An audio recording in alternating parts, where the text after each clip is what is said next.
smallholder farmers are very particular place in a value chain of agriculture conversation. Of course, they have various challenges, and this is just across Africa. They lack access to credits at whatever low rates. They also lack access to markets. They need quite a lot of things, including education. They need seedling. They need a number of things. But of course, in the conversation around agriculture, we often overlook these hundreds and thousands, several thousands of smallholder farmers who are trying to make a living out of agriculture or farming, as it were. So let's have a very insightful conversation with someone who has been around some of the smallholder farmers and learned from his experience what is learned on the ground and what interventions we could use, in particular in Nigeria's northeast. Let's bring on the show Celestine Okeke, who is lead partner at CEDI, is live to us from our Abuja studios. Celestine, may I apologize that we are bringing you to this live conversation despite the public holidays. You just left a religious service, and straight from there, you're making it to the studios. Thank you very much. We appreciate your time coming here this morning. Some folks are still in bed trying to enjoy the show. But I'm sure this is one particular issue that is very you have a very soft spot for in your heart when we talk about smallholder farmers as part of the SME's value chain, agricultural development, agricultural industrialization in Nigeria and across Africa. So we want to start this conversation by asking you, what really is the difference between smallholder farmers and those who are doing subsistence farming? Thank you, Bossy, for having me again. Good morning. There's really no difference between smallholder farmers and subsistence farming. The difference might then being in you could be a smallholder farmer and not be a subsistence farmer based on your productivity, based on your output, based on how you can support your livelihood from your farming activities. But if you're a smallholder farmer, your productivity is low, you are doing little or nothing, and you can't sustain your family, your livelihood from your smallholder farming, then you are a subsistence farmer. So basically, you could be a smallholder farmer but doing well. In that case, you're not a subsistence farmer. But if you're a smallholder farmer and you are doing very low, productivity is low, output is low, livelihood is low, then you become a subsistence farmer. Okay. Thanks for clarifying that. So if we talk about smallholder farmers, are we talking about folks like you have in Kebbi under the Anchor Borrowers program of the Central Bank and Ministry of Agriculture when it comes to cultivating hectares of land, and they are getting some credit via some arrangement through what you call the electronic wallet? Are those the kind of Nigerians we're talking about? Yeah, so if you look at it looking at it more broadly, we had a conversation in the Northwest, and we had around 143 farmers. And the average hectares being planted by the farmers is 2.5. So it tells you that the bulk of the smallholder farmers who have in Nigeria are smallholder farmers, because it's actually based on the size of the farmland that you plant. So if you are doing between 2.5 to 3.5 hectares average for farmers in Nigeria, that means they are largely smallholder farmers. And recall the last conversation we had where we talked about MSMEs in Nigeria, and we said the micro entrepreneurs are 90% of the total number of small businesses in Nigeria. So if you look at the agri sector too, 90% of the farmers we have in Nigeria are basically smallholder farmers because they do between 2.5 to 3 hectares per person. And why have they not been able to move from 2.5 to 3 hectares average over a period of time? Productivity has been a challenge for them because you need to have made more progress in the previous year to want to attempt going into a bigger venture. So basically, 90% of the farmers we have in Nigeria are largely smallholder farmers because they do between 2.5 hectares to 3 hectares planting every season. Okay, we also thank you for sending to us a few illustrative graphics, graphics that illustrate the story and some of the experiences you've had in the field in the Northeast, trying to understand the challenges of the smallholder farmers and what they face. So let's take a few of the crops that you sent to us and look at how we are actually, our output in Nigeria against other countries. Let's start with rice, for example, with what you sent to us in terms of how our yield, what goes into what we call the rice yield. What are the components here, the issues that you think we need to look at? Look at this particular chart, and you see the yield, rice yield from China are massively And we look at Nigeria, the second from the top, we're just underperforming, as it were. So if you look at that, try to understand what brings about low yield or high yield. We need to look at the fact that if we don't have good agricultural practices, if we don't have access to the right kind of seed that's needed, if we are not doing climate-smart agriculture, precision agriculture, we wouldn't be able to go fast. So across Africa, not just the entire globe, Nigeria is among the countries that have the lowest yield for rice, for maize, for soybeans, for cassava, for almost everything you want to think of, tomato. And why is that the scenario? So in Nigeria, for instance, we have little or no information about good agricultural practices.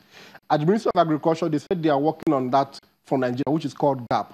And as at November up to early December, nothing has been heard from the ministry. So what it then implies is that the smallholder farmers, remember we said 90% of farmers in Nigeria are smallholder farmers. The smallholder farmers, which are 90% of the total number of farmers in Nigeria, don't even know how to plant rice. They don't know how to space from where you've planted and the next place you're going to plant. The basic information they need to have on how to plant, manage, and harvest rice is not there. And because it's not there, their yield is about the lowest in Africa, even in the entire world. So what it then tells us also is that there are some basic and fundamental things we need to be doing in Nigeria to improve yield for rice farmers. We are not yet doing that. And I keep saying finance is not the major challenge smallholder businesses have, smallholder farmers or micro enterprises need. Finance only triggers the knowledge you have. So if I don't have knowledge on how to plant rice, I don't have knowledge on how to manage my plantation, if you give me 100 million, I will put it into a venture I know next to nothing about. And what will result from it is low yield. So for rice, farmers in the northwest, in the northeast, know little or nothing about smallholder farming on rice, how to manage their planting, how to harvest, and how to process what has been harvested. And what happens is, year in, year out, from the 80s to 90s, even up to date, we are having the lowest yield for rice in Africa. Yes, you also gave us this very statistical table, as it were, where you highlighted at least 5 major issues or challenges facing smallholder farmers, and below that you also your organization put out what you call the declining non-oil exports and how we need to ramp up on agriculture, in particular using the smallholder farmers that are in their hundreds of thousands and millions in Nigeria. That's what you are looking at right now on your TV screen for our viewers. So you, out of all of these 5, I didn't see finance, as you said. You believe there are a few other issues here that are germane to smallholder farmers aside finance. Yeah, so for instance, the first one you would say is the poor farming practices. And I talked about good agricultural practices, which we don't have in Nigeria. We had some practical interaction with farmers. And I said, what determines the depth to which you plant your seed or plant the stem for your cassava? That information is not, you won't find 5 farmers that have the same information. People are planting based on how they think they should plant. But for every seed you want to plant into the air, there is a dimension to which it has to go. If it doesn't follow that dimension, there's a problem from day one. The second one is access to farm inputs. And I will tell you, as of 2018, in the northwest and the northeast, which are the major planting region in Nigeria, farmers don't yet know how they will source seed that they will plant in 2019 season. They are not certain. We still have issues of fake and adulterated seeds going around in Nigeria. The state government that still procure seeds and give to farmers, they don't have a timetable of when to procure, when to distribute, and where to procure from. So year in, year out, basic fundamental challenges are still facing farmers. Good agricultural practices, sourcing farm input. Climate change is a challenge that farmers are also being faced with as we speak. In Jigawa State for 2018 planting season, the state lost 125,000 hectares from flooding. Now the question is, if we lost 125,000 hectares flooding in Jigawa State for 2018, what would it possibly be in 2019? Are we planning ahead of that? Do we have climate-smart agriculture? Are we procuring early maturing seed for the farmers? Have we even sat down to say, look, how do we address the issue of climate change? So I'll keep saying this. Finance can only be used to trigger success if you have knowledge that will lead to success. If you don't have that knowledge, if I give you 100 million, you put it into something that might not bring any yield. And looking at cropping intensity also, it then shows, it speaks to the fact that in Nigeria, we do more rain-fed agriculture. We wait for the rains to fall and we go to plant. Irrigation is nearly dead in Nigeria. Cropping intensity then says, if farmers are only able to plant at the rainy season, and we have climate change that is altering the pattern of rainfall in Nigeria, it will also affect productivity for smallholder farmers. So if you look at all of these things, finance is not there because finance is not in the top 5. We need to address all of these 5 challenges first before we start talking of access to finance. Else, we will get back to the Anchor Brewers program that has not made any impact because farmers got money, they didn't know what to do with the money they got. So let's talk about money. I like the whiff of money when it smells. So let's assume we have everything put together. There's still a problem with access to credit for smallholder farmers. They're not the big deep cohorts like flour mills of Nigeria, the Olam, the Nigerian breweries, the Guinness, the Dangote group, and what have you. So these smallholder farmers still don't have the required security, as you want to call it, to obtain credit. So how do we resolve this issue for these smallholder farmers, who some of them perhaps need between 50,000, 100,000, 200,000, 500,000 naira, and not something so significant? So access to finance for smallholder farmers is not a big challenge, as I see it from my point of view. It's not a big challenge because if the average smallholder farmer is able to increase his productivity, which means his livelihood will improve, then he has finance, he has more money. If not for more money, at least he's able to show that he planted maybe maize on a hectare of land and he got 5 metric ton as against 2.5 he has been getting before now. It will be easy for him to convince a finance institution or a microfinance bank to say, look, my agricultural enterprise is profitable. If you give me loan, I'll be able to repay back. But if he goes to the microfinance bank or the finance institution or to even DBN, and you are saying, I'm a maize farmer, I planted a hectare last season, I got 2.5 metric ton from meat, and they do their mathematics to say 2.5 metric ton is maybe like 300,000 naira, and they looked at the cost of planting, and they say it's only almost like 50,000 naira. And the question they would then ask themselves is, if they lend to you, the possibility of you repaying is quite thin. But if the farmer is making if he's getting improved yield from his agric enterprise, it will be easy for him to convince the people who are going to lend to him or the banks or whoever that my business is profitable.